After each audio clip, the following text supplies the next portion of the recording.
WhatsApp friends, আমি chef Atanu পাঁচফোড়ন রান্নাঘরে আপনাদের স্বাগত। তো বন্ধুরা, কলকাতার কিন্তু একটা পপুলার স্ট্রিট ফুড কিন্তু নানপুরি। আর এই নানপুরিটা কিন্তু যেহেতু স্ট্রিটে হয় কিন্তু অনেকটা আনহাইজিনিক হয়। তো বাড়িতে একদম নরম তুলতুলে কীভাবে নানপুরিটা বানিয়ে নেবেন সেই রেসিপিটা দেখে নিন। তাহলে নানপুরি বানানোর জন্য আমাদের যেটা সবথেকে প্রথমে নিয়ে নিতে হবে সেটা হচ্ছে টক দই। এবার এই টক দইতে আমরা দিয়ে দেবো বেকিং সোডা, বেকিং পাউডার আর চিনিটা কিন্তু আমরা নানপুরিটাকে মিষ্টি করার জন্য দিলাম না, এটা কিন্তু দিলাম যাতে নানপুরিটা খুব সুন্দর কালার আসে। সব উপকরণগুলো দিয়ে দেওয়ার পরে এবার কিন্তু আমরা এটাকে খুব ভালো করে একবার মিশিয়ে নেবো। আর মিশিয়ে নেওয়ার পরে এটা কিন্তু 2 থেকে 3 মিনিট আমাদের রেখে দিতে হবে। আপনারা দেখতেই পাবেন তার মধ্যেই কিন্তু বেকিং সোডা আর বেকিং পাউডার দেওয়ার জন্য দইটা কিন্তু অলরেডি ফার্মেন্ট হওয়া শুরু করবে। এরপর দিয়ে দেবো পরিমাণ মতো নুন, আর তারপরে আমি দিয়ে দেবো এর মধ্যে ময়দা।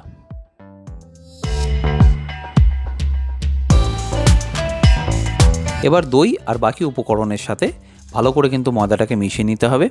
আর প্রথমে কিন্তু একদম জল দেবেন না, আগে ভালো করে মিশিয়ে নেবেন, তারপরে কিন্তু জলটা দেবেন।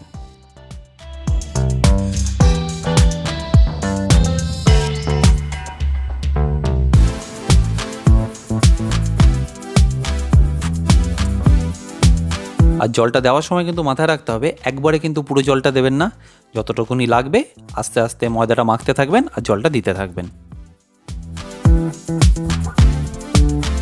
জল দিয়ে ময়দাটা ভালো করে মেখে নেওয়ার পরে আমরা এর মধ্যে দিয়ে দেবো রিফাইন অয়েল।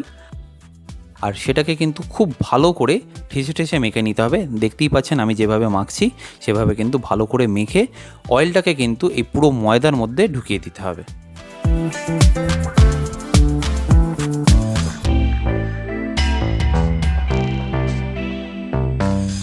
ভালো করে মেখে নেওয়ার পরে দেখতেই পাচ্ছেন এটা কিন্তু এখন বেশ শক্তই আছে। আর এটা কিন্তু রেস্টের জন্য মিনিমাম 15 থেকে 20 মিনিট কিন্তু রেখে দিতে হবে ঢাকা দিয়ে। 15 থেকে 20 মিনিট হয়ে গেছে। এবার কিন্তু দেখতেই পাচ্ছেন ডোটা কিন্তু বেশ নরম হয়ে গেছে। এবার আমরা এটাকে লেচি করে নেব। সুন্দর নিরেট গোল লেচি করার পদ্ধতি আপনারা নিশ্চয়ই জানেন, আর তাও আমি আরেকবার দেখিয়ে দিচ্ছি। কিছুই না, লেচিটা জাস্ট হাতের তালুর মাঝখানে রাখবেন আর সব আঙুলগুলো দিয়ে এটাকে কিন্তু ক্লকওয়াইজ ঘোরাতে থাকবেন। তাহলে কিন্তু খুব সুন্দর একটা নিরেট গোল লেচি হয়ে যাবে।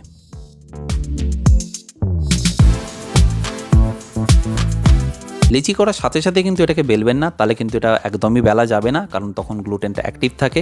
আর সেই জন্য কিন্তু এটাকে যতবারই বেলতে যাবেন ঠিক ভালোভাবে গোলও হবে না আর বেলাও যাবে না। মোটামুটি 2 থেকে 3 মিনিট কিন্তু এটাকে রেস্টিংয়ে রাখতে হবে। আর রেস্টিং যখন রাখবেন যাতে ওপরটা ড্রাই না হয়ে যায় তার জন্য কিন্তু অল্প অয়েল অ্যাপ্লাই করে দেবেন। রেস্টিংয়ে রাখার পর দেখতেই পাচ্ছেন লেচিগুলো কিন্তু বেশ নরম হয়ে গেছে। এবার এটাকে আমরা বেলে নেব। আর যদি চাইছেন যে একদম দোকানের স্টাইলে করে নেবো তাতেও কিন্তু আপনারা করতে পারেন। কিছুই না, ডোটাকে সাইড থেকে একটু প্রেস করতে হবে আর তারপরে কিন্তু যেরকম আমরা নানপুরি বাইরে দেখি যেরকম করে হাতে করে বানিয়ে নেয় সেরকম কিন্তু বানিয়ে নিতে পারেন। হ্যাঁ, এটা ঠিক, এটা কিন্তু একটু প্র্যাকটিসের দরকার। প্র্যাকটিস করলে কিন্তু আপনারাও পারবেন।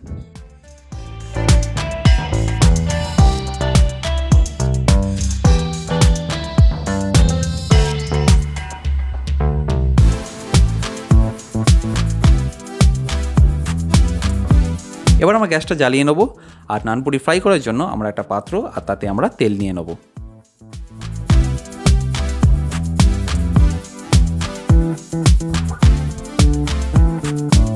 তেলটা একবার নিশ্চয়ই চেক করে নেবেন যে গরম হয়েছে কিনা। তেল গরম হয়ে গেলে আমরা এতে নানপুরিগুলো ছেড়ে দেবো।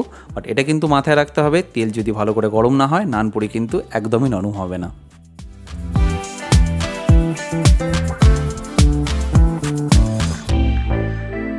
আর একটা ছোট্ট ট্রিক্স বলে রাখি, এটা কিন্তু বেশ অনেকক্ষণ ধরে ভাজবেন না, তাহলে কিন্তু এই নরম ভাবটা একদমই আসবে না।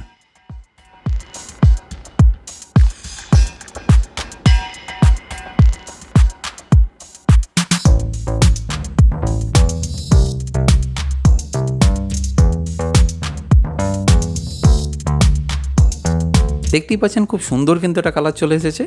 আমি কিন্তু এবার এটাকে পরিবেশন করে নেব। আমি পরিবেশনের জন্য নিয়েছি এখানে চানা মশলা, তার সাথে নিয়েছি সামান্য পেঁয়াজ আর লঙ্কা।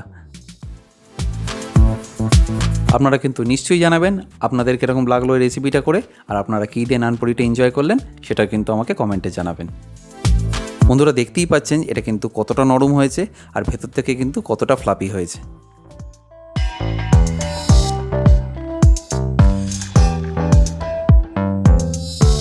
বন্ধুরা, আশা করছি আপনাদের রেসিপিটা নিশ্চয়ই ভালো লেগেছে। আর প্লিজ আমাকে কমেন্টে জানাবেন আপনাদের রেসিপিটা করে কীরকম লাগলো। So thank you so much for watching us, and please আমাদের চ্যানেলটা সাবস্ক্রাইব করবেন আর ফেসবুকে নিশ্চয়ই ফলো করবেন। দেখা হচ্ছে আপনাদের সাথে নেক্সট এপিসোডে।